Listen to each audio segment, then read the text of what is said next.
మనకి ఇరాన్కి సంబంధించినటువంటి ఒక యుద్ధ నౌక కాదు 3 యుద్ధ నౌకలు భారతదేశానికి వచ్చి టెక్నికల్ రీజన్స్ అని వంకపెట్టి ప్రస్తుతం మన దగ్గర ఉన్నటువంటి పోర్టులలో ల్యాండ్ అయినాయి. దానికి మన ప్రభుత్వం అనుమతి ఇచ్చింది.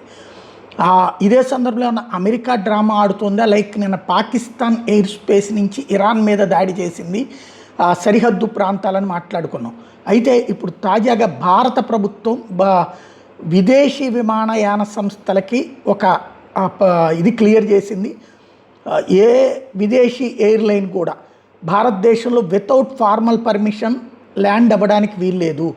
DGCA director general of civil aviation తాజాగా ఈ రూల్స్ని ఇమ్మీడియట్గా పూర్తి స్థాయిలో చేస్తున్నాం అని ప్రకటించింది. అంటే విదేశీ ఎయిర్లైన్ సాధారణంగా వస్తుండే ఇతిహాజు ఇట్లాంటివన్నీ కూడా అలా కాకుండా ప్రత్యేకించి ఇవన్నిటికీ పర్మిషన్ ఉంటాయి ఆటోమేటిక్గా. విదేశీ ఎయిర్లైన్స్ పర్మిషన్ లేని విదేశీ ఎయిర్లైన్స్ ఏవి ఇక్కడికి రావడానికి వీల్లేదు, మా పర్మిషన్ లేకుండా అన్నటువంటిది సంథింగ్ ఏదో జరుగుతోందన్నటువంటి సంకేతాన్ని ఇస్తోంది.